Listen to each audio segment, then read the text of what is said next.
Hello, booktube. I'm Scott, Oh no. and today we're going to discuss historical fictions set in Victorian England. We've got 5 novels to recommend for you because it's Victober soon, or now, or I don't know when we're going to upload this video. So, yeah. Yeah. All right. Number one on our list, that's one, not two, one, is Fingersmith by Sarah Waters. Um, Fingersmith tells the story of a girl who becomes a lady's maid to a rich lady in order to swindle her. Ooh. However, she becomes a wee bit attracted to her. But her job is to trick the woman into falling in love with a man so that he can Steal her steal goodies. her goodies. This is a really good twisting tale. This is so much fun.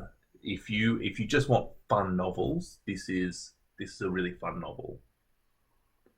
All right. What's your first Number 2 is a bit of a cheater because it's Victorian era, but it's not actually in England and it's not in the UK it's in Ireland for a little bit, but it's basically mostly in Canada. So it's the right time period, the wrong location. We're counting it anyway. Margaret Atwood's alias Grace is the story of a woman who's in prison for murder, and as she tells her tale, you begin to question whether she did it or not. Really? It's about, did she do it? Was Canada part of the English Empire? Yeah, it's pre-Confederation Canada, so it's technically part of the empire. So this is how So I'm it's based justifying in England. It's just that we would call that part of England Canada. Canada. Yeah. Right. So we question whether she did it or not. Yes, for sure. It's excellent example of unreliable narrator. The historical setting is really interesting because you get a look into the development of the industry of psychology and psychiatry and how those professions sort of were in their infancy, especially next to murderers. Yeah, super interesting. Really good book. Yeah. All right. The next book we're going to talk about is Possession by A.S. Byatt. This is a book set in 2 different time periods.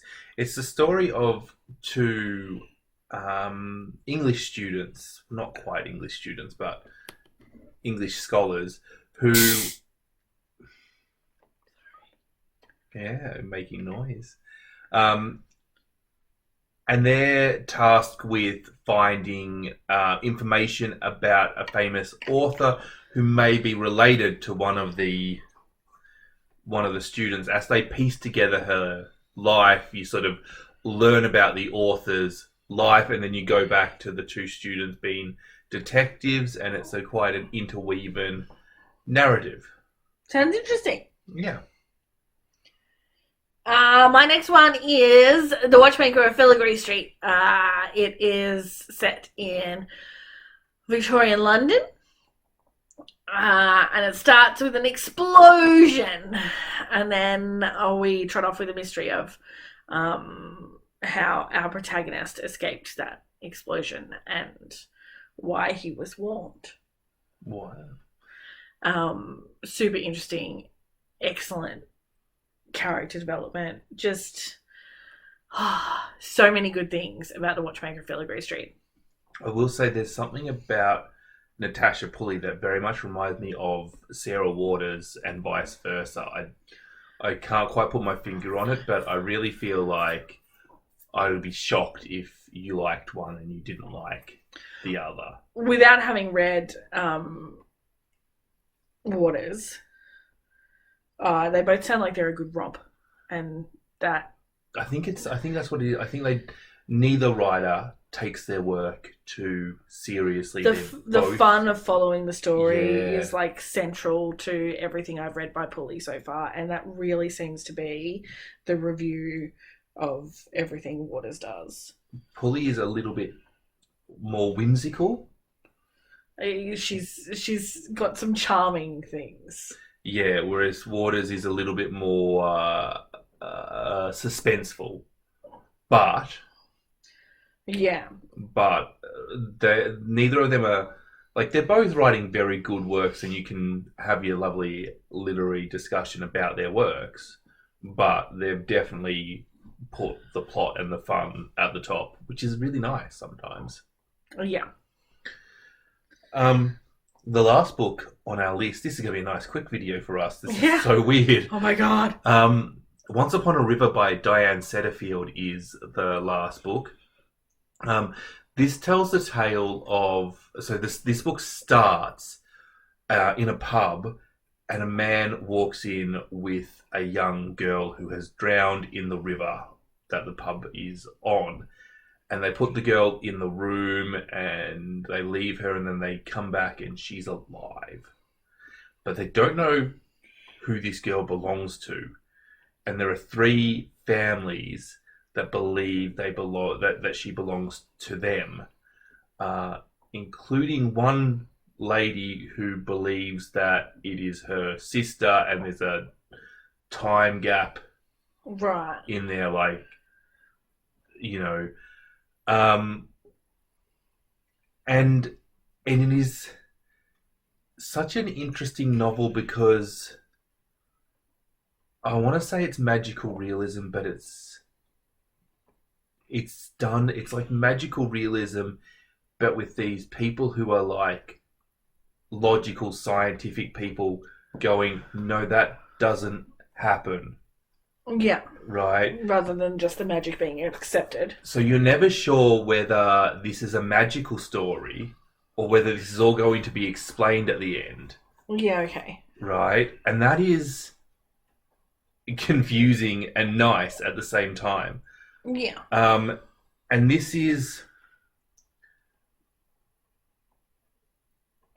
also quite similar to Sarah Waters, but for a completely different reason. Sarah Waters often gets called lesbian Dickens for reasons that is really obvious when you've read her. Yeah. Diane Setterfield has this similarity to Dickens as well. Her characters are... Dickens's characters are so... And this is going to sound like an insult, but are so one-dimensional. And I don't mean it as an insult to him, but you never wonder whether the characters are good or evil with Dickens. Yeah, he makes it's very it clear. Black and white. And this is what Setterfield does. She makes it really clear what her characters are. And I think that this is something that gets overlooked when you talk about books. It's what the authors don't give you is just as important as what they do give you, and this sort of simplicity lets you concentrate on other things. If you put everything in a book, then you have to be a genius to read and get all the things. Also, it's so hard to write something like that. But yeah, I think Setterfield really reminds me of Dickens, like Waters does, but for their characters rather than for another characteristic of the book. Yeah, I think I very much the way Waters, Dickens, and Setterfield, the way they write characters is quite similar. Cool. Yeah. So that's 5 historical Victorian novels. Do you have a favourite historical fiction set in Victorian England or Victorian Canada?